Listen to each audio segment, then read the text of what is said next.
네, 창세기 12장 그 10절에 보면 그 아브라함이 그 애굽으로 그 기근 때문에 내려간 게 나오고 있어요. 기근이 심했다라고 성경이 얘기하고 있는데, 하나님께서 아브라함에게 준 그 땅은 그 가나안 땅이었잖아요. 하나님께서 그 모래 상수리 나무에 이르렀을 때 그 땅에, 그쵸? 어떤 그 땅의 사람들이, 그 가나안 사람들이 예배하고 자신들의 그 신에게, 우상에게 예배하던 그런 그 풍요를 위해서 기도하던 그런 곳에 하나님께서 아브라함에게 그 땅을 주시겠다고 약속을 해주셨는데, 그런데 그 땅에 기근이 찾아왔습니다. 하나님의 약속이 주어졌잖아요. 하나님께서 약속하시고, 그런데 하나님께서 주시겠다고 하는 그 땅에 기근이 찾아온 걸 보면, 우리가 어떤 하나님께서 약속을 주시고 그렇게 한 일들이 우리가 받아들이기에는 좀 이렇게 우리를 좀 이렇게 난감하게 할 때가 있어요. 하나님께서 약속해 주셨으면 뭔가 좋은 일이 벌어져야 되고, 오히려 뭐 어떤 축복의 그런 어떤 축복을 받은 어떤 일들이 일어나야 되는데, 그런 일보다는 지금 기근이 나서 오히려 그 약속의 땅을 떠나는 그런 사건이 벌어졌잖아요. 그래서 그 아브람과 그 사라가 그 애굽으로 내려갑니다. 근데 애굽에 갔는데 아브람이 그 애굽 사람들에게 자기가 그 아내 때문에 죽임을 당할 수 있겠다라는 생각을 했던 것 같아요. 그러니까 지금의 때하고 그때하고 이제 이렇게 나이가, 그쵸? 옛날에 이 시대 사람들 많이 오래 살았잖아요. 그래서 그 어떻게 표현해야 될까요?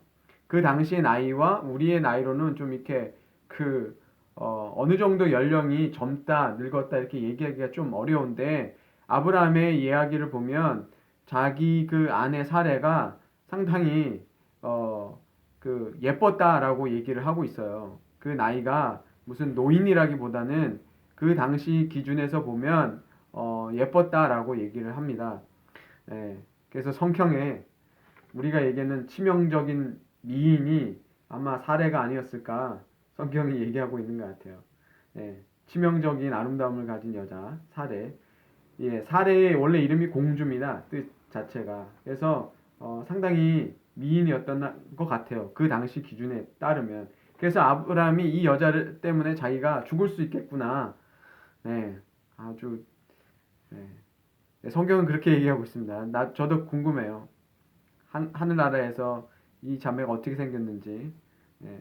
그런데 15절에 보면 네, 바로의 고관들도 이 여자를 보고 어떻게 했다 그럽니까?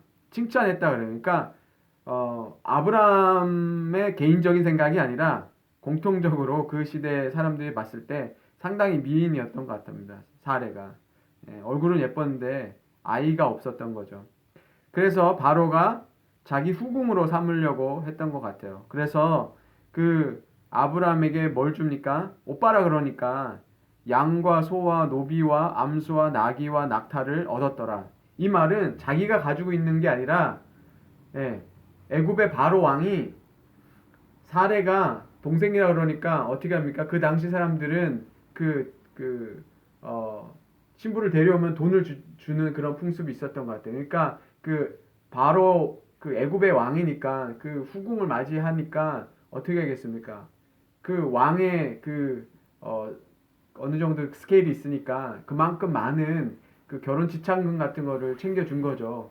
아브라함한테 그렇게 주고 그 사라에게도 그 많은 것을 주었는데, 하나님께서 이 일로 인해서 바로에게 큰 재앙을 내리신지라 이렇게 얘기합니다. 어떤 재앙인지는 알 수가 없어요, 정확하게. 그런데 우리가 그 창세기 12장에 보면 하나님께서 뭐라고 얘기하셨냐면, 하나님이 아브라함한테 약속을 주실 때 너를 축복하는 자에게 내가 축복을 하겠고 너를 저주하는 자에게 내가 저주를 하겠다라고 얘기하셨는데, 사실 모양으로 보면 바로가 뭐 이렇게 잘못한 일을 한 건가요? 그쵸? 잘못한 일이 별로 없어 보여요. 왜냐면 동생이라 그러니까 자기가 왕이니까 예쁘네, 후궁 삼아야겠다라고 생각할 수 있잖아요. 그런데 아브라함이 그걸 속인 것 때문에 하나님이 그 바로를 저주하신 사건을 보는데, 이것은 하나님의 그 계획이 있었잖아요. 아브라함과 사라를 통해서 하나님의 백성을 일으키셨다는 하나님의 그 계획하고 그 바로가 취한 게 그것이 부딪혔기 때문에 하나님께서 바로를 징계하신 것으로 보면 될 것 같아요. 예. 우리의 눈에는 바로가 잘못한 것이 없지만 하나님의 계획을 자칫 바로가 어떻게 하게 됩니까? 아내로 삼으면 그게 깨지니까 하나님께서 바로를 경고하시고 징계하신 것으로 볼 수가 있어요. 그래서 바로에게 뭔가 하나님께서 그 경고를 보내셨기 때문에 아브라함을 통해서 들은 게 아니라 바로가 하나님으로 징계를 받아서 자기에게 왜 이런 일을 했느냐라고 얘기하면서 그 아브람과 사례를 내보내게 되는 일이 12장의 사건입니다. 예. 아브라함이 하나님이 주시겠다고 하는 약속을 받았지만 그 기근 때문에 애굽 땅으로 내려가서 이런 일을 경험하게 되는 거죠. 그러니까 그 아브라함의 그 모습이 어떻게 해요? 되게 비겁한 그런 모습이잖아요. 하나님의 백성으로서 이 모습을 보면 아브라함이 뭔가 구원받을 만한 그런 사람이 아닌 것을 알 수 있죠. 자기 목숨을 구하기 위해서 우리의 관점으로 보면 아내까지도 그냥 저버리는 그런 남자로 우리가 읽을 수 있잖아요.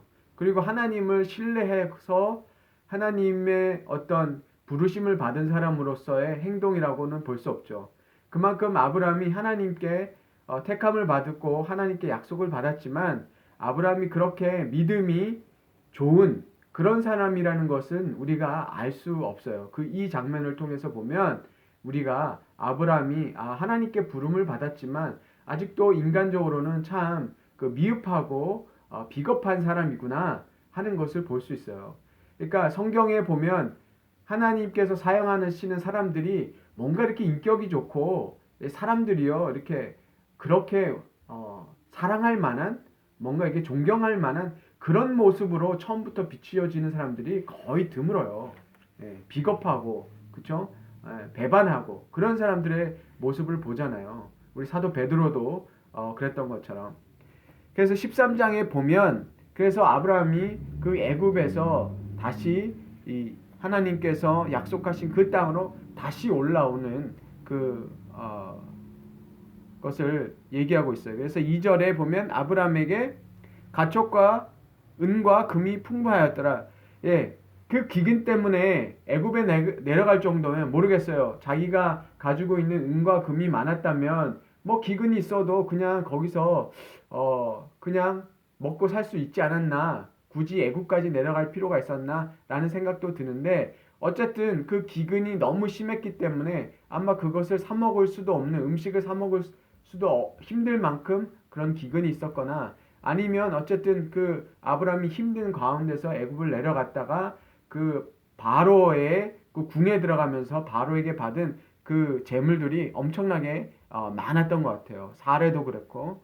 그래서 그게 너무 많았다고 얘기해요. 풍부했다는데 성경에 보면 이게 풍부했다는 게 아니라 은과 금이 무거웠다 이런 표현이에요. 그러니까 그게 많았다는 표현이죠. 엄청나게 그 돈을 많이 얻어서 거꾸로 올라왔습니다. 그런데 그게 이 아브라함에게 좋은 어떤 그 결과만을 가져온 게 아니에요.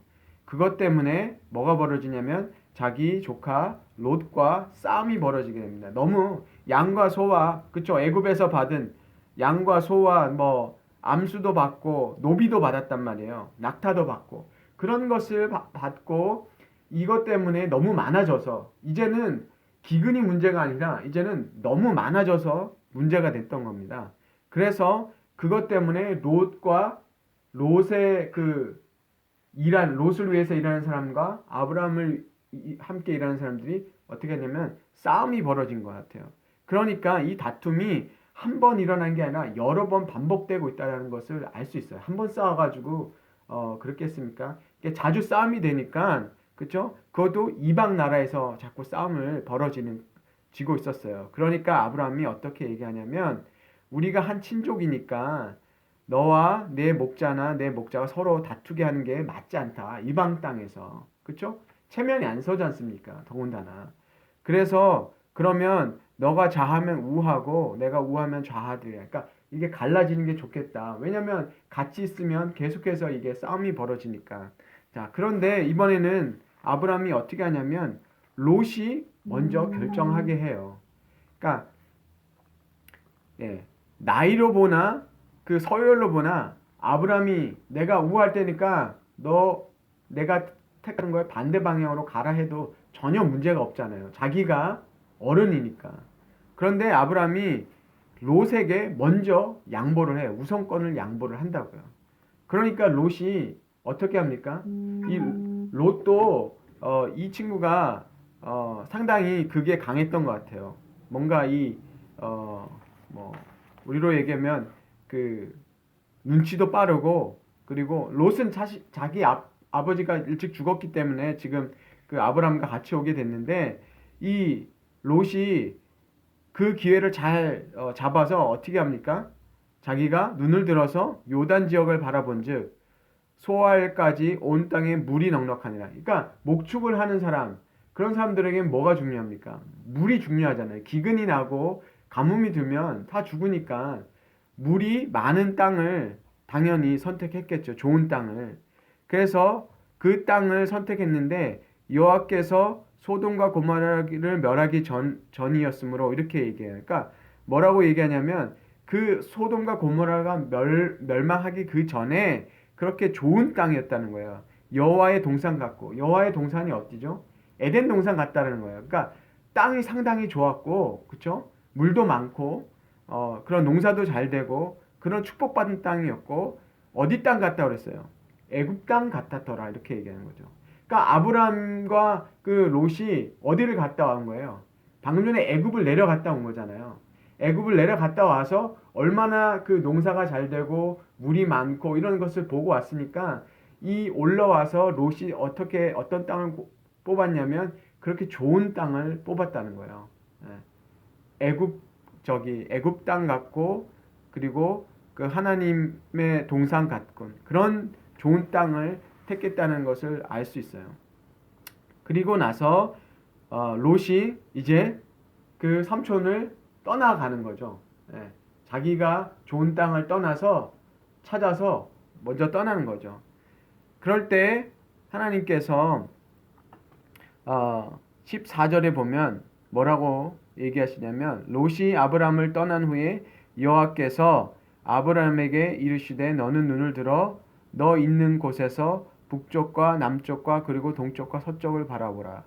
보이는 땅을 내가 너와 내 자손에게 주리니 영원히 이르리라. 내가 내 자손이 땅의 티끌같이 하리니 사람의 땅의 티끌을 능히 셀 수 있을진데 내 자손도 세리라. 이렇게 얘기해요. 뭐라고 말씀하시냐면 아브라함이 그 좋은 기회를 조카에게 양보하는 거죠. 양보하고 하나님의 그 약속의 땅에 머물려고 했을 때 하나님께서 다시 뭘 주시는 거예요. 다시 축복을 주시고 하나님께서 그 약속을 다시 확인해 주는 거예요. 그 전에는 하나님의 자손이 큰 민족을 이루겠고 이렇게 말씀하셨는데 이 13장에는 뭐같이 많대? 티끌같이 많겠다고. 더 자세하게 설명해 주는 거예요. 하나님께서 약속이 점점 더 어떻게 합니까? 분명해지고 구체적으로 하나님께서 어떻게 복을 주실 것인지 얘기하고 있잖아요. 오히려 세상적인 복을 양보했단 말이에요. 더 좋은 땅을 양보하니까 하나님께서 아브라함에게 더 큰 복을 약속해 주시는 것을 볼 수 있어요. 그러니까 우리가 롯과 이 아브라함의 그 삶을 볼 때 하나님께서 자기가 눈에 보기에 좋은 땅, 그렇죠? 롯도 아브라함에게 하나님께서 어떻게 하셨는지를 봤던 사람이에요. 그렇잖아요. 그 갈대아 우르에서 나왔을 때 그것도 다 아브라함을 통해서 겪었을 거예요. 왜 우리가 고향을 떠나야 되느냐? 이 먼 땅, 이 고향 땅을 두고 왜 다른 데로 가야 되냐? 이 롯이 분명히 아브라함에게 들었을 거란 말이에요. 하나님이란 분이 나타나서 우리를 이 가나안 땅으로 인도하셨다라는 것, 하나님이 우리를 이리로 인도하셨다는 걸 분명히 들었음에도 불구하고 롯은 그거랑 상관이 없어요. 어쩔 수 없이 그 삼촌하고 왔지만 그리고 가축과 여러 가지 그 재산이 많아지니까 갈등이 생기니까 삼촌 밑에 그래도 하나님 그 약속을 믿고 그래도 삼촌 밑에서 하나님 그 예배하면서 그 삼촌 곁에 있으려는 생각이 전혀 없는 거죠. 이 사람의 목적은 오로지 잘 되는 거. 그래서 삼촌이 기회 먼저 주니까 냉큼 받아가지고 그쵸? 애굽 땅 같은 땅, 살기 좋은 땅으로 냉큼 튀어버리는 거죠. 예.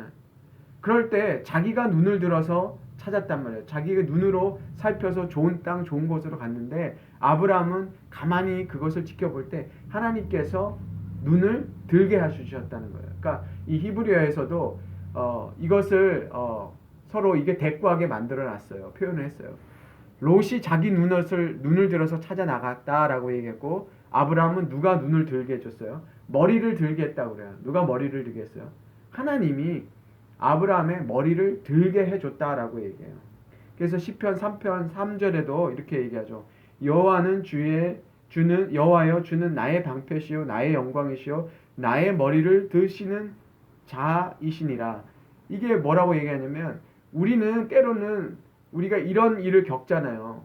믿는 사람들끼리 충돌하고 그쵸? 서로 갈등할 때 오히려 양보하는 그런 일을 할 때 인간적으로는 그쵸? 아 내가 좋은 기회를 왜 양보를 했을까? 그쵸? 그런 생각이 들고 하지만 우리가 정말 하나님의 약속 속에 있을 때 하나님은 우리를 축복해 주시고 오히려 우리에게 더 많은 축복을 주신다는 것. 약속을 붙잡으려고 했을 때 아브라함이 12장에서는 어떻게 했어요? 하나님이 약속 주셨는데도 가나안 땅 두고 딴 데로 갔잖아요. 그런데 아브라함이 거기서 뭔가 배워왔던 거죠. 아, 내가 하나님의 약속받은 사람으로 참 비겁하게 행동했구나. 하나님의 약속을 버리고 내가 나 살겠다고 내려갔구나. 그런데 돈이 더 많아지고 충돌이 되니까 이번엔 아브라함이 다른 방향으로 하잖아요. 그래, 그러면 양보하자. 내 유익을 구하지 말고 내 조카가 싸우는 거 그것도 마땅치 않으니까 오히려 양보하는 그 삶을 살게 되는 거죠. 우리가 이 창세기가 쓰여진 배경을 우리가 늘 좀 생각하면서 이 성경을 읽으면 우리가 좀 더 이 성경이 쓰여졌을 때 이스라엘 사람들에게 주는 메시지를 읽을 수 있는데 보세요. 지금 그 이스라엘 사람들이 애굽에서 종로를 타다가 좋은 땅에서 나온 거 아니에요. 그러니까 이스라엘 백성이 애굽에 살 때도 그 땅은 농사가 잘 되는 땅이었고 먹을 게 많고 목축도 잘 되고 그렇죠. 물도 많았으니까 좋은 땅이었단 말이에요. 그래서 롯이 뭐라고 그랬어요. 자기가 땅을 선택할 때 어디랑 비슷한 땅이라고 했어요. 애굽이랑 비슷한 땅을 골랐잖아요. 그러면 이스라엘 백성들이 지금 나와서 이런 성경의 말씀을 들을 때 아, 우리 조상이 옛날에 여기 아브라함 조상이 애굽 땅에 왔었네. 그런 생각 할 거 아니에요. 그런데도 떠나왔네. 그렇죠? 무슨 생각을 하겠습니까? 아, 그래. 아브라함 조상도 이 땅이 좋았지만 하나님 약속 믿고 나왔구나. 우리도 애굽 땅에서 종로를 타고 거기서 그래도 입에 풀칠하고 살고 먹을 거 걱정 안 하고 종살이 했지만 그래도 우리가 하나님께서 나오게 하신 것은 아 하나님의 약속을 믿을 때 하나님이 우리를 축복하시겠구나 하는 메시지를 이스라엘 사람들이 읽었을 거라고 저는 생각을 해요. 하나님의 약속이 더 중요한구나. 좋은 땅에 우리가 먹고 사는 문제가 중요한 게 아니라 하나님의 약속을 믿고 나오는 것. 그리고 그럴 때 하나님께서 우리를 복 주시는구나 하는 것을 이스라엘 백성들이 이 창세기 말씀을 보면서 다시 뭐 하게 됩니까? 이스라엘 역사를 복기를 하는 거예요. 아, 우리 조상에 한번 애굽에 이런 일 때문에 왔었구나. 그러면서 그래도 애굽을 떠나서 하나님의 약속의 땅으로 갔네. 그런데 이스라엘 백성이 지금 뭐 하고 있어요? 자, 이제 우리가 가나안 땅으로 들어가는구나. 그러면 이스라엘 백성들이 뒤를 쳐다보지 말고 떠나온 애굽을 그리워하지 말고 우리는 약속의 땅으로 가야 되는구나 라는 것을 이스라엘 백성들이 이 창세기의 말씀을 통해서 다시 깨닫을 거라고 믿어요. 우리도 이런 일들이 겪지 않습니까? 하나님이 어떤 약속을 주시고 우리가 말씀을 붙들고 살 때 어려움들이 분명히 와요. 기근이 오고 우리가 생각하지 못했던 그런 어려움들이 올 때, 그럴 때 우리는 하나님의 약속을 붙들고 오히려 하나님께 그 도움을 구하고 하나님이 그 약속하신 것을 더 확인해 시켜 주시기를, 또 구체화 시켜 주시기를 기도할 때 하나님께서 그 약속을 정말 확인해 주시고 더 자세하게 우리에게 그 약속의 내용을 알려주실 거라는 것 우리가 믿었으면 좋겠습니다. 그리고 우리가 갈등이 있을 때 정말 하나님의 백성으로 양보할 수 있는 그 마음, 이렇게 하나님께서 아브라함에게 정말 자식 주시려고 그러면 가나안 땅 왔을 때 그냥 주시면 되죠. 그런데 하나님께서 원하시는 게 있었던 것 같아요. 계속해서 그 하시려고 하면 사라에게 임신할 수 있게 하시겠지만 뭔가 하나님께서 이 하나님의 백성으로 만들어 가시는 그런 과정이, 그게 더 중요하다는 것을 우리가 보면서 하나님이 약속을 주셨지만 만약에 그 약속이 늦어진다고 생각했을 때 우리에게 뭔가 하나님께서 더 준비시키시고 우리에게 가르치시는 것이 있다라는 것 우리가 기억했으면 좋겠습니다.